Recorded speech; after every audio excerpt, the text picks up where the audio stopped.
We make the heavyweight champion of chicken tenders, almost twice the size of our competition. Twice the size, twice the taste, and a better value at Parker's Kitchen. Live from Augusta, you're watching News 12 live at 5. Good evening, I'm Meredith Anderson. Last week's cool down, that is already feeling like a distant memory as the heat and humidity return with a vengeance. Your first alert chief meteorologist Riley Hale joins us live at 5 from the Weather Center. Riley. That's right, Mayor. High temperatures today, close to 90 degrees, but feeling like around 100. We are fairly dry this afternoon, tracking a few stray showers out there. We'll continue that chance for maybe a clip shower storm across the region as we head into tonight. So not a completely dry evening and night forecast, but I would say a lot of us do look dry. Definitely not as wet and stormy as what we saw last night. Heading into tomorrow and Saturday, it's going to be hot, going to be humid, and we're likely going to have more of those afternoon storms. And we're also keeping an eye on Tropical Storm Aaron. We'll have a look at that 5 p.m. update from the Hurricane Center in just a little bit.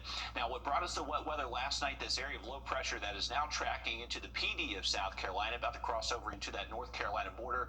That's where the majority of the storms are ahead of that system, but we are noticing some wraparound coverage of showers now moving south of I-85, and that's going to try to push our way as we head into later tonight. But at the moment, you can see fairly clear scans on radar. We're tracking a little bit of some rain activity in southeastern Burke County. These just passed through Girard and just on the northern side of Sardis and getting into northern Screven County.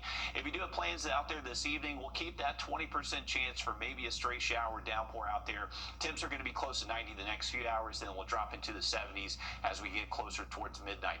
More storms out there heading into our Friday afternoon and evening. We'll time those out for you coming up in just a bit. All right, sounds good. Thanks, Riley. Tonight, an outpouring of community and statewide support following the death of a South Carolina state trooper. Trooper First Class Dennis Ricks died last night, days after he was hit by a truck during a traffic stop on I-26 in Orangeburg County. While he was in critical condition, the suspect accused of hitting him was granted bond.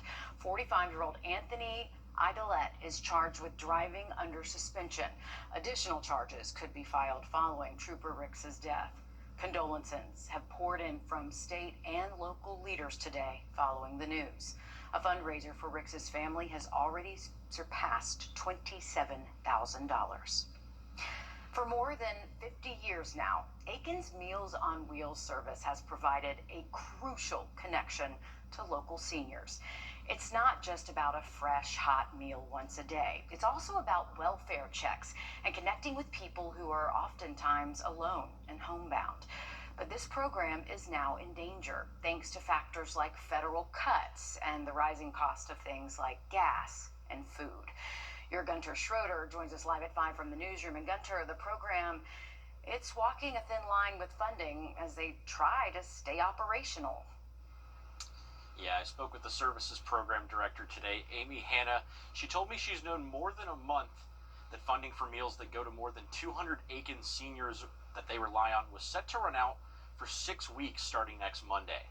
She said community grants have helped them bridge the gap before, but when she knew funding would run out again, the center decided to reach out to the community last Friday to raise money through their Adopt a Senior program, and the result has been over $17,000 raised in just 6 days. But Hannah encourages people to continue donating any amount that they can, telling me any amount helps towards daily drop-off meals and, as a result, that social connection that many seniors rely on.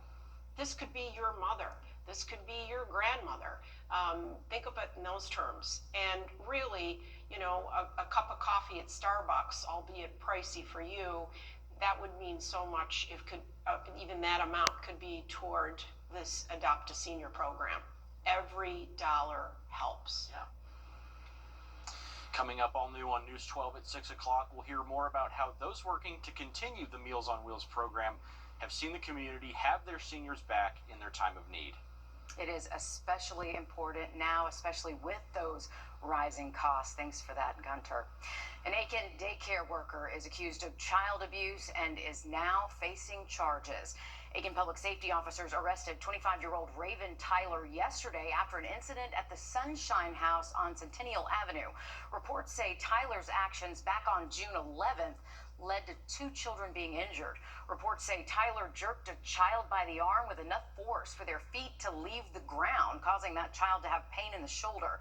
That same day, authorities say another child's elbow was dislocated after Tyler picked up the child by their arm and carried them 15 feet to a chair. Reports say there is video footage of both incidents. Tonight, Tyler is facing 2 counts of cruelty to children. New details this evening in the case of 2 bodies found last Friday in a wooded area in South Carolina's Low Country. They have been identified as 2 missing women, Kristen Grissom and Christine Maccabee. Authorities say the victims knew each other, but neither were from the county where they were found. It's believed their bodies were there for at least a day. Now, autopsy results reveal Maccabee died of a gunshot wound. Grissom's autopsy, it did not show any signs of physical trauma, and her cause of death is still pending tonight. SLED agents have been called in to help. Authorities say they do have multiple leads, but so far, no arrests. It is not just you. Georgia Power customers across the state are reporting high bills for the month of July. Many customers have been going to social media with their sticker shock, with some bills topping $500. But Georgia Power says July was the Peach State's hottest month since 2016. And when temperatures rise, so does energy use. And of course, bills reflect that. Some customers, though, are asking whether power costs should be readjusted. We don't mind paying our bills. We're using electricity, that's fine, and we're using utilities, that's fine. But to go to the extreme and charge someone that amount of money for 1 month is insane and absurd. Georgia Power also has programs to help with costs if you meet certain income and disability requirements. The company also suggests checking your air filters and using their online energy tracker to estimate bills. South Carolina is rapidly growing, putting more cars on already busy roads than ever before. Right now, the state is in the midst of a multi-billion, yes, billion-dollar effort to add more lanes to some of its most traveled routes. Your State House reporter Mary Green has the details from Jasper County, where leaders broke ground on a major portion of that work today. Work will begin later this month here in Jasper County on the first part of a massive project to widen Interstate 95. With an estimated cost exceeding $700 million, it's the largest contract in State Department of Transportation history. And work just like it is already happening all across South Carolina. Leaders from South Carolina and Georgia broke ground Thursday on the project to widen the first 10 miles of I-95 into South Carolina from the Georgia border, including the bridge over the Savannah River, adding an additional lane in each direction. Then that work will keep going up I-95, with the state eventually planning to widen it to where it meets I-26 in Orangeburg County and down from the North Carolina border to where it intersects with I-20 in Florence County. I-95 is one of 3 interstates in South Carolina where crews are in the process of adding more lanes, along with I-26 from the Columbia area to Charleston and I-85 in the upstate. Down the road, the Department of Transportation plans to do the same for more portions of I-26, I-85, and I-77. When we built the interstate system, we had half as many people in South Carolina as we have today, and we're already on track to add, looks like, at least another 1 million people in the next 15 years. So projects like this are critical not only for keeping up and keeping our prosperity and making sure goods, people, and services get to where they need to be, but it helps position South Carolina for the future. And as for this initial 10-mile stretch of I-95, SCDOT expects work to wrap up in 2030. Reporting in Jasper County, I'm Mary Green.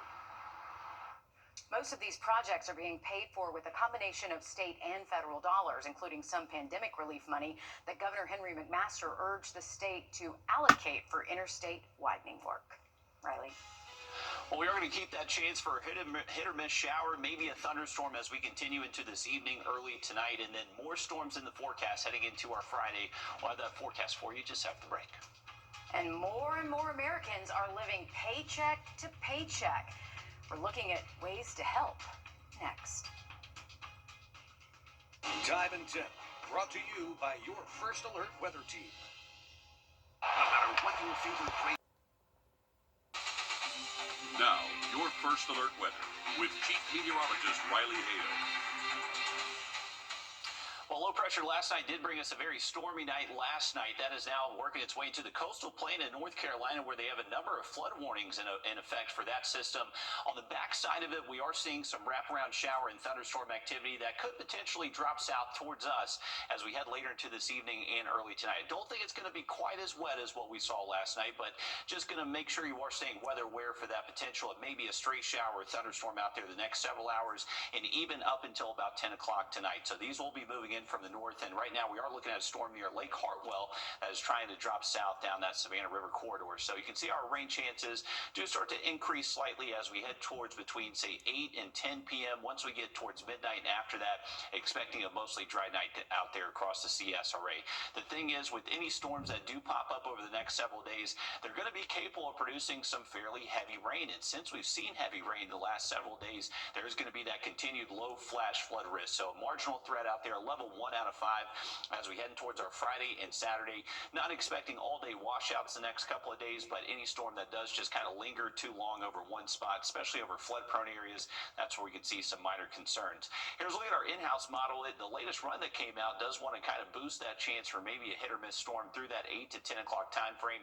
After midnight, though, it does look mostly dry. Heading into our Friday, we're mostly dry to start off the morning time, and then later into the afternoon, we'll start to heat up that very humid air, and that's when we'll see some showers and thunderstorms develop. And the potential is going to be there for some of those storms to maybe impact some of those high school football games out there tomorrow evening. So make sure you have that First Alert weather app close by if you do plan to head out to those tomorrow night. Once we get into the weekend, we're going to keep those storm chances in place Saturday. Have a closer look at our model there for your Saturday rain chances in just a second. All right, thanks for that, Riley. Many Americans find themselves burdened by the stress of living paycheck to paycheck. They're regularly spending nearly all that they earned on necessities to survive, leaving little to nothing left for savings or emergencies. Don G talks to a financial wellness advocate to help you make ends meet. Folks who live paycheck to paycheck are often called the working poor, but what you need to know is that term does not have a bracket. This advice is for anyone that can only pay the essentials and not much else. When every dollar you make is accounted for, even before you get it, the thought of an emergency or an added bill can be a nightmare. When people start going into debt, they're less likely to budget it. Don Silvestri, president of Debt.com, found their annual survey results a bit distressing for 2025. For 8 years, Debt.com has examined the budgeting and spending habits of Americans.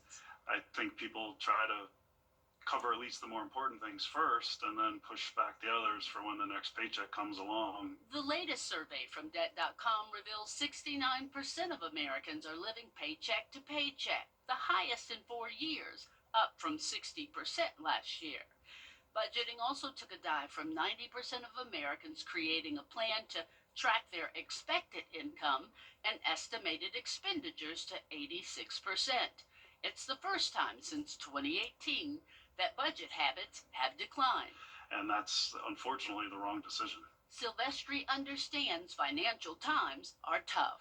Expense has gone up, and maybe salaries and other things haven't, but I think inflation, everything that goes along with it, is definitely putting pressure on the American consumer. Some of the consumers who responded to the Debt.com survey felt they didn't make enough to budget, or just took too much time. And it is the only way to really understand where you're spending your money and how to make it better. When you don't have a lot of money, budgeting is even more critical, and thankfully, in today's digital age, budgeting can be much quicker and much easier. And nowadays, it's so easy because everything's digital and the banking can be on your phone. And there's tools out there that can help you and keep it simple. Debt.com has a free online budget calculator, apps, and more. There are also free budget apps like Good Budget, Empower, Every Dollar, and then there's always pen and paper. Your bank may even have an app to help you budget. But I think it still comes back to the budget and living within your means and understanding what those expenses are and providing for the needs and eliminating some of the wants that may not be necessary. In just about every Make Ends Meet, you hear the advice, create a budget. Start there. It's one of the most important pieces of financial advice you will ever hear. Cut expenses, increase income, maybe get a side hustle for a little extra money if you can, and try not to take on more debt. Helping you make ends meet. I'm Dawn G. A second chance at life for a Georgia shelter dog. Still ahead, how Bozzy went from death row to an important role at an Iowa police department. First Alert Radar, powered by Jim Hudson Automotive Group. Right now at Room. All right, going back to our 7-day forecast, we're going to keep that chance for scattered storms again Friday and Saturday afternoon. It looks like some of those storms could linger into our Friday evening, but once we get towards our Saturday, what's going to be driving our storm risk is actually a backdoor cold front. So we're going to start off dry Saturday morning, but as we get towards midday, especially later into the afternoon, this backdoor cold front will move in from the northeast. So storm direction Saturday afternoon, starting from the northeast and moving towards the southwest. And as that front continues to dive south of us, should start to clear out our rain chances as we get after sunset on Saturday. So if you have any plans Saturday night, right now it does look mostly dry, but keep an eye to the sky for any of those pop-up afternoon thunderstorms. Once we get into Sunday, we'll be on the south side of, or on the northern end of this front that does push south of us. So it does look a little bit drier Sunday into early next week. Not going to see a huge temperature drop though. We're going to keep those highs seasonal in the low to mid 90s all the way through Monday. All right, thanks for that, Riley. A Georgia dog from a Georgia Kills shelter getting a second chance at life and now training to serve his new community in Iowa. Becky Phelps introduces us to Bozzy. So Boz is 3 years old. He is a Belgian Malinois. Bozzy is the newest and furriest face at the Monticello Police Department. He's a canine in training and already beloved by the officers. Oh yes, it's a good boy. But Bozzy came very close to not being here at all. The Animal Welfare Friends shelter rescued him in April from a kill shelter in Georgia. He was on a list to be euthanized down south just because he had been in the shelter system for a little bit. I want to say had been at least a year. And one of our employees saw him and fell in love, thought he was a beautiful dog, which he is. He spent 2 months here before staff decided this dog was perfect for police work and gave Chief Britt Smith a call. We're all excited for the next phase, and that is to continue his training to get him to a point where he can be a functional service animal for us. Even without any official training, Bozzy is learning quickly. He's already able to identify hideaways like this. That's a good man. The department is raising money for Project Bozzy so they can send him and his handler, Officer Keenan Shannon, to training together. And we are looking to do that here in early spring, and those expenses can really add up. The training for the handler itself and the dog itself can be as much as $10,000. Shannon says most of Bozzy's work will be narcotic detection, but he'll also learn to help find missing people. We'll be able to use his nose to better lead us in the direction of travel from the last point seen, which I think is an invaluable resource. Shelter staff couldn't be happier to see Bozzy settling into his new home and his new job. To see that case come to fruition is incredibly fulfilling and really helpful, especially on some harder days here where we have other dogs like that. It's really, really wonderful and renewing. And Shannon says he can't wait to be working alongside his new partner. Oh, I love that happy ending. Bozzy's handler says he is the best-tempered Malinois he's ever seen and is so excited to get out in the new field with the new partner. I love this so much. Okay, following the massive success of Netflix K-pop Demon Hunters, if you haven't seen it, you've probably heard the music. Parents, I know it's been bopping in the background.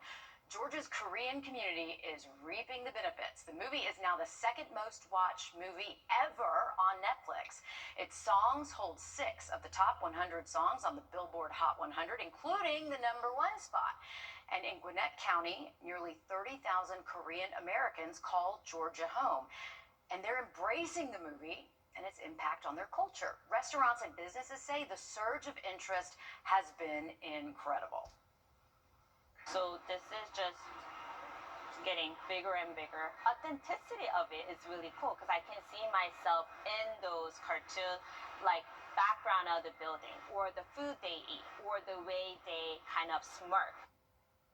This popularity culminates with a meet and greet with a cast member from the movie at the K-pop Minicon in Gwinnett County. Thousands are expected to attend. So cool. Good for them. Riley, my 15-year-old loves it and had me watch it. The songs are so catchy. It has to be the second most watched movie on Netflix. That's a pretty good feat to have, so may have to check that out. Hey, we're looking at Tropical Storm Erin. We'll give you the latest cone of uncertainty. Just got that 5 p.m. update from the Hurricane Center. Much more on this system just after the break. You've been seeing our commercials for months, and while you've been watching homeowners across our area save their roofs and save thousands of dollars, guess what? You can too. Roof Saver's exclusive patent-pending Renew at 17 roof preservation treatment extends the life of your roof by 17 years with just one application and one treatment. We're proud to announce that Roof Savers is the first roofing company to be approved and partnered with the Wounded Warrior Program in the United States. Listen to Dr. David Godbold. I am the CEO of the Wounded Warrior Program, and I'm lucky enough to be the National Director for our military emergency response teams. I will tell everybody that I'm not allowed to put my name on anything that doesn't meet the criteria and does not support our military and our veterans. Can't afford to do that. We don't want to do anything negative, nothing to put our name on it and it turn out to be some big catastrophe or be some big flop. We put our inspectors involved in this project. We put scientists involved in the chemicals that are used. Everything met the criteria. I'll just tell everybody, it's the greatest invention going forward to save your home, your house, your roof. You're not damaging anything. You're not doing anything to environment. You're not throwing shingles in the trash cans. And insurance companies all over ought to be very excited about this product. Call the number on the screen right now to see if your roof qualifies. America's #1 choice for roof preservation is Roof Savers. Save your roof, save your money. Do you have an older golf cart that's getting slower?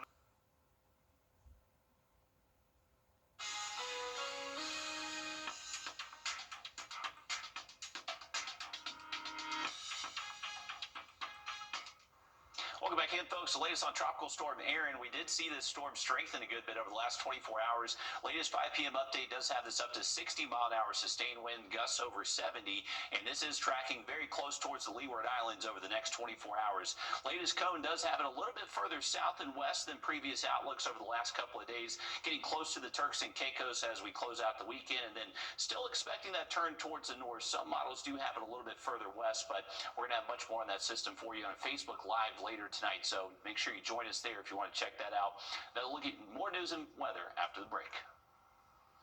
The News 1226 First Alert Radar Network. With up to 10 times the resolution of other local radars and technology that can pinpoint right down to your street. First just got faster. First Alert Weather, where accuracy matters, keeping you alert during severe weather and helping you plan your day.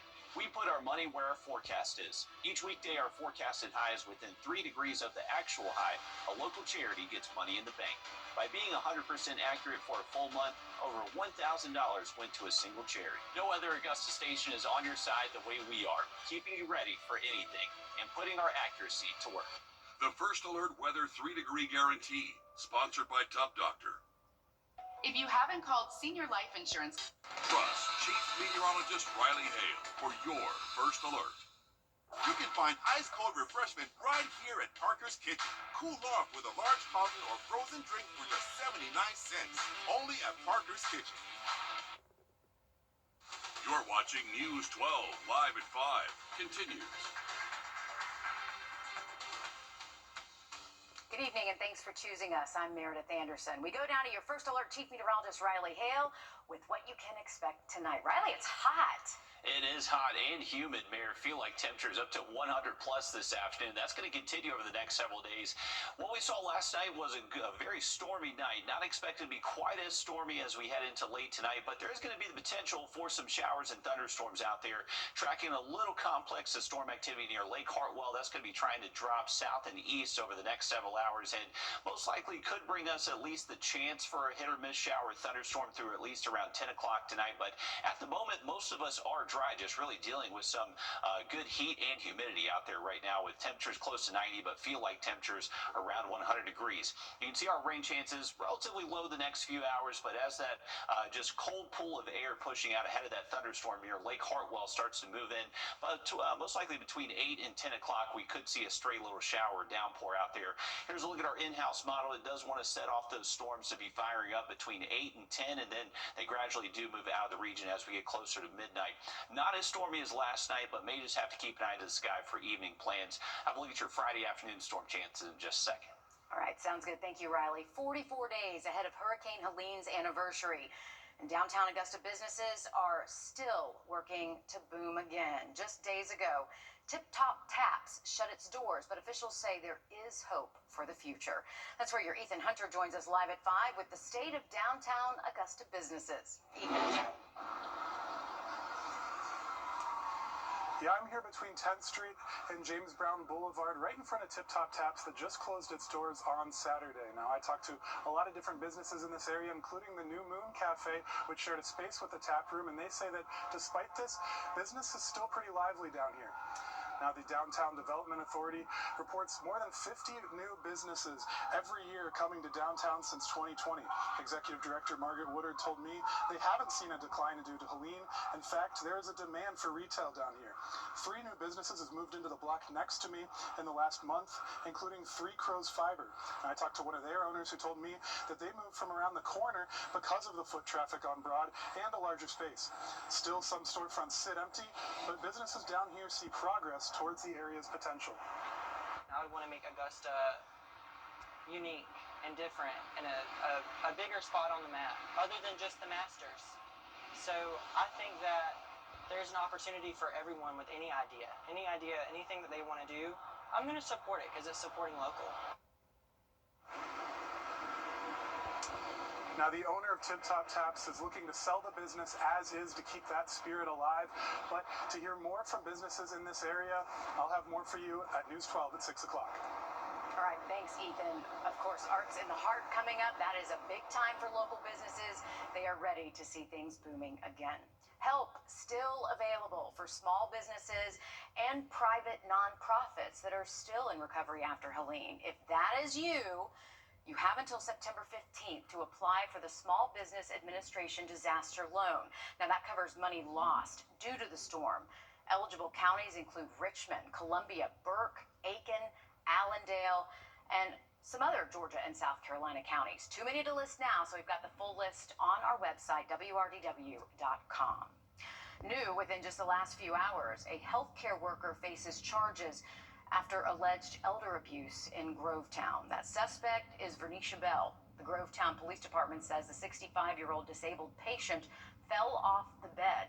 Police officers say Bell was aware of this and did not help the patient up.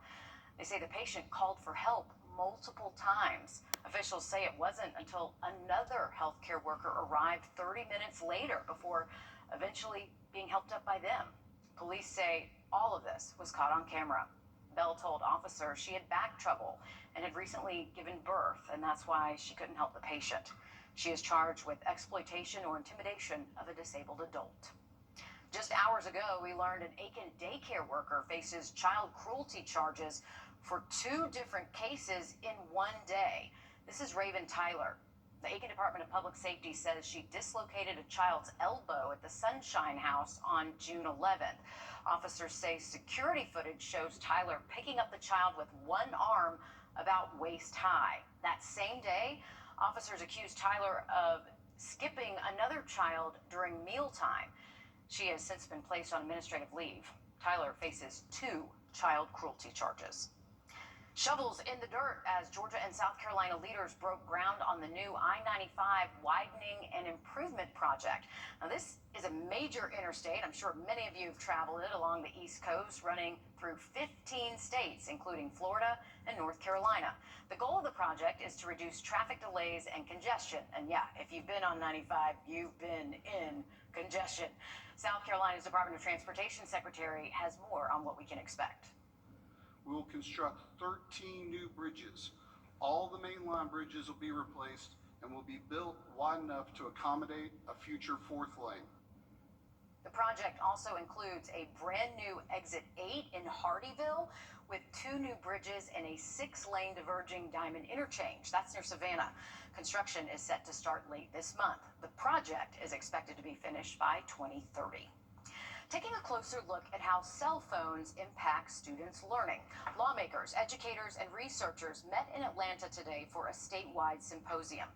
As schools roll out new rules to limit devices in the classroom, your Georgia State House reporter Abby Kasoris shows us what's driving the change. Hear that? Research shows it's distracting. Almost all students are getting them hundreds of times a day. Our kids have to learn how to read, how to do math, how to get a great career. A statewide symposium at the Rollins School of Public Health brought together education leaders and a bipartisan group of lawmakers, working to balance that need for a personal device with the need for an education. That we can do better. State Representative Scott Helton sponsored the Distraction-Free Education Act, keeping K-8 students from using cell phones during class except for emergency special education needs and teacher-approved activities. Districts are deciding how to enforce it before it takes effect next school year. I think the data will back that up, and then that'll allow us and inform us as to whether to expand this into high school. It will be up to the districts to decide how. Preliminary survey results show districts are split. 62% plan to require devices in lockers or backpacks, while others like Marietta City Schools are already using magnetic pouches to lock phones. Those pouches cost $20 to $30 each, adding up to thousands, sometimes hundreds of thousands per district. Superintendent Grant Rivera told the crowd they're worth the investment. According to a nationwide survey, 83% of high school teachers report fewer disruptions, and students say they participate more. They feel like they're in a different school. Dr. Julie Gasmararian, an Emory researcher, says benefits also include better sleep, more activity, and less social isolation. The next step shares strategies statewide, so the focus stays on learning. Researchers plan to publish the full survey later this year, followed by another after schools implement their policies, providing districts with data to guide cell phone rules. In Atlanta, I'm Abby Kasoris. Coming up, we show you who wins puppy picks ahead of tomorrow's game of the week between Laney and Westside. Riley, I'm so excited about this. Absolutely. Looking forward to seeing that. Yeah. And in this week's Reelin' with Riley, we're hitting the water with one of the top anglers in the country. We show you what they found coming up. And if you're heading out for the rest of this evening, Camelot, a hit or miss storm out there through at least around 10 o'clock tonight, and more storms in the forecast the next few days. Much more in that full forecast next. Time and Tip, brought to you by your First Alert weather team. News 1226, honored with 4 Emmys and proud to be on your side. Thank you for trusting us with your stories.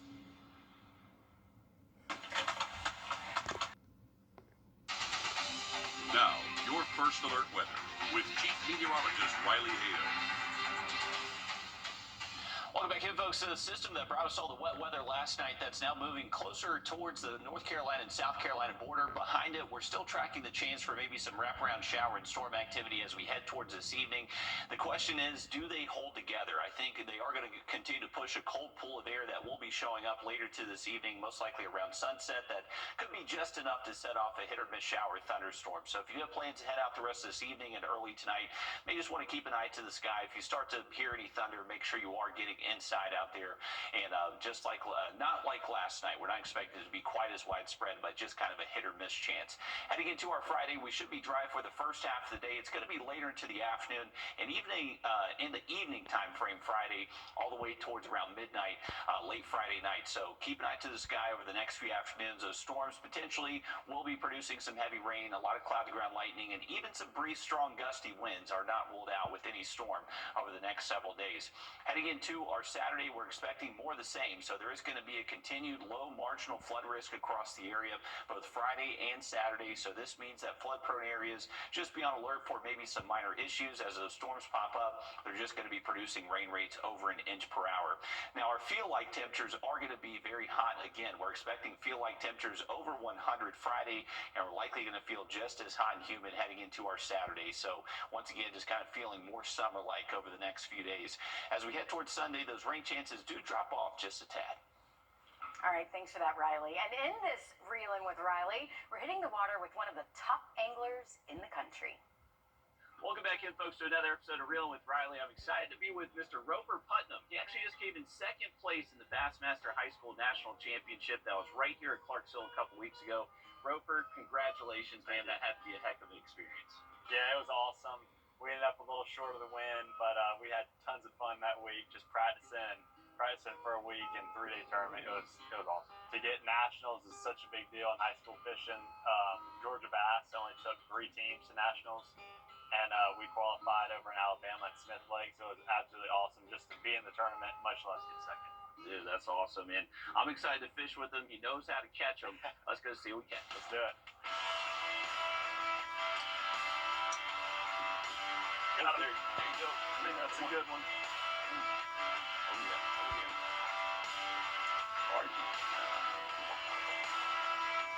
Oh, flip up. Nice. Yeah. Right there at it. That's awesome. Big spot.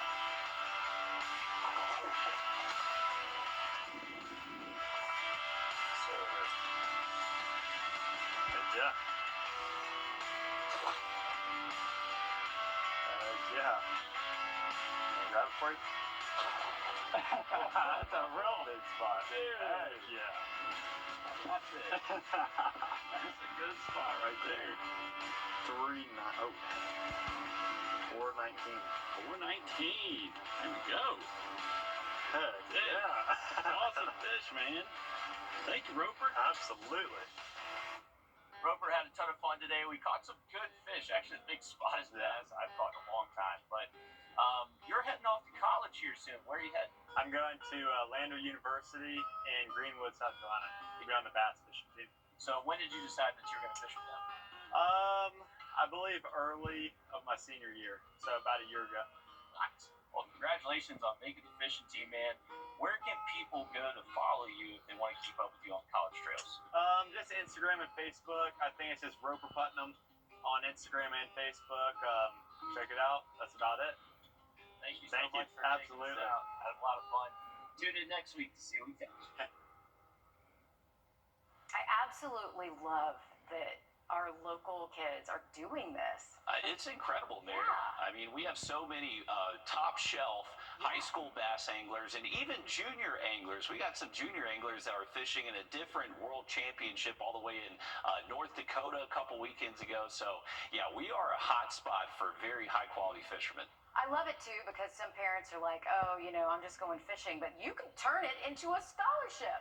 Absolutely, as Roper did, and he's going off to Lander University, going to be fishing on their fishing team, and there's countless other high school anglers from the area that are doing the exact same thing, so a great way to get a free education, too. Yeah, awesome stuff. All right, thanks for that, Riley. I love that segment.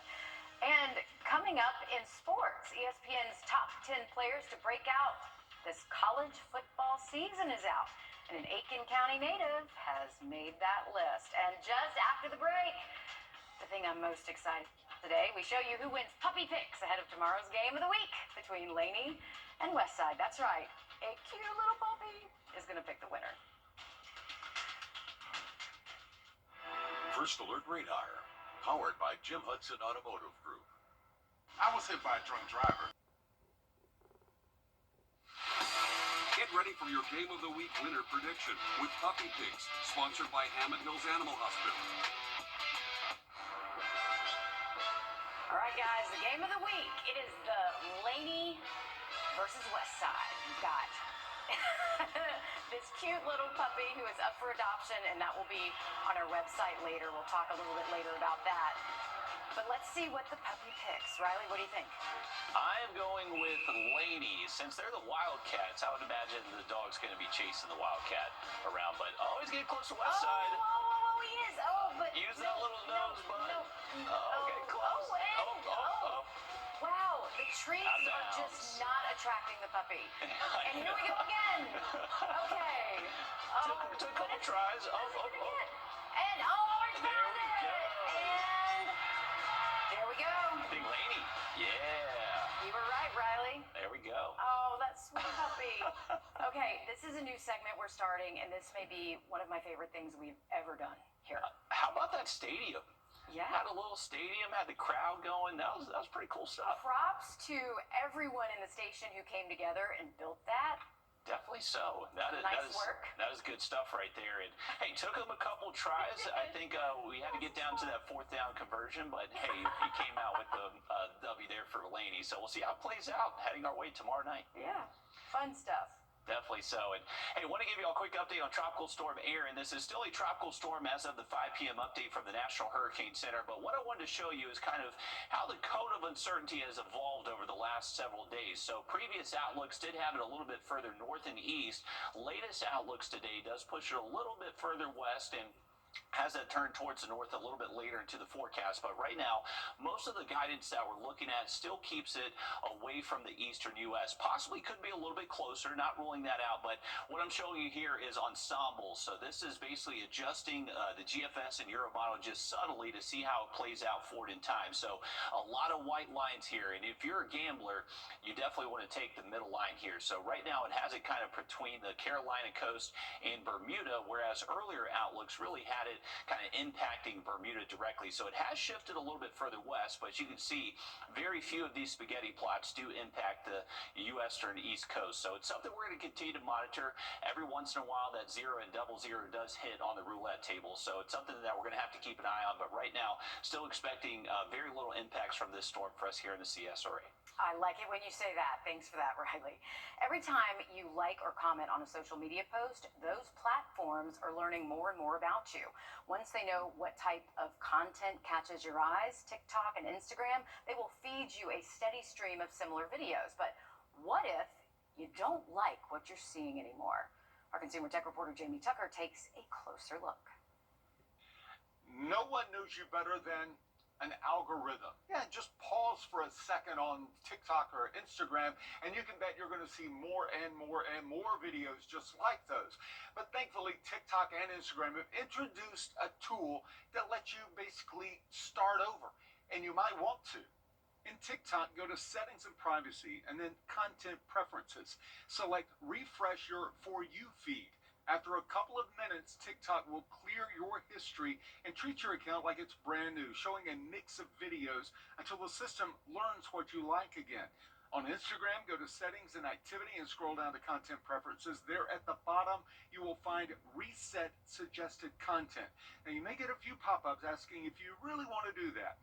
And it doesn't affect accounts you follow. You'll still see them, but your suggested or For You feeds will feel brand new. It's good if you find certain types of content kind of messes with your thinking. It's like clearing out your fridge. If you don't like what's in there, you toss it in the trash and restock with things you do like. You might want to hit a reset on these social media feeds if you feel that it's too repetitive or negative, makes you feel bad. Starting over will give you more control over what you see on these social media channels rather than letting an algorithm do it for you. That's What the Tech. I'm Jamie Tucker. Now to sports. The SEC is arguably young. Most of the five-star recruits of 2024 didn't receive a starting role as a true freshman. If anything, it gave those prospects to watch a chance to sit by and prepare to shine in their sophomore season, Alyssa. Well, this isn't the SEC, but not everyone can be a Jeremiah Smith, but then not again everybody can be Aiken County's Braylon Staley. Staley is primed for a breakout season in year 2, catching even ESPN landing on the top 10 sophomores to watch list, and he's in the SEC. Staley plays wide receiver for Tennessee, our favorite color orange in these parts of town.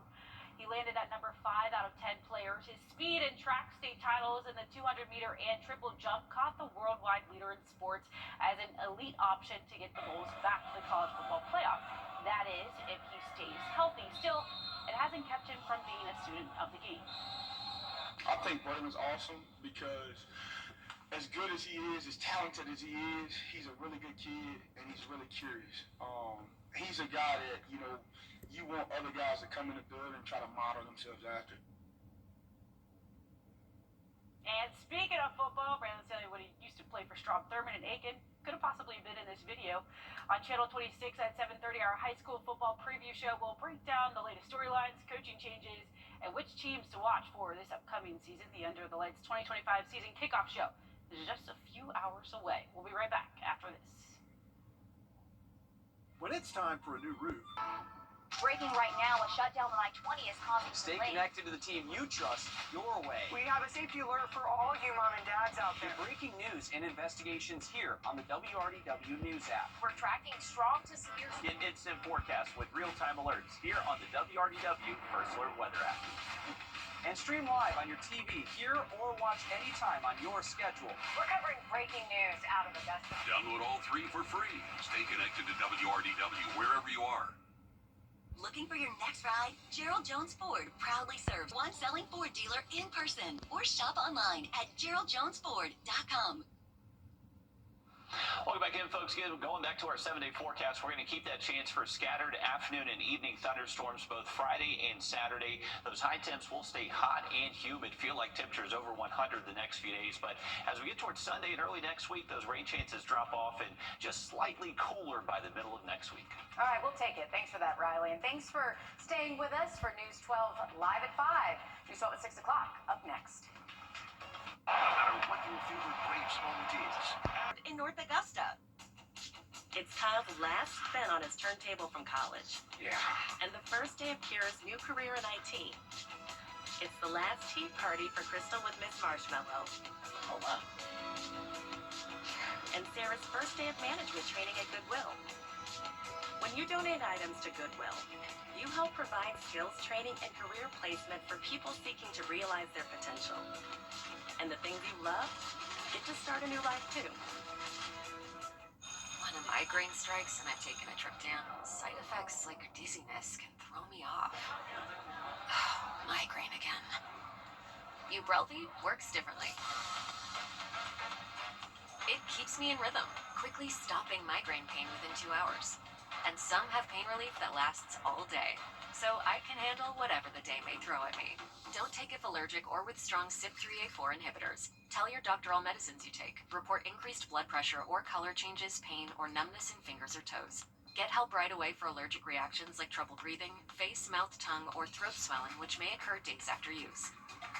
Ask your doctor how you can stop migraine attacks and stay in rhythm with Wrdw.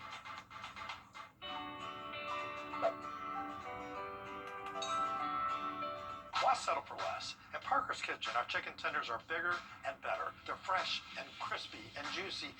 Real chicken tenders. Get more for your money at Parker's Kitchen.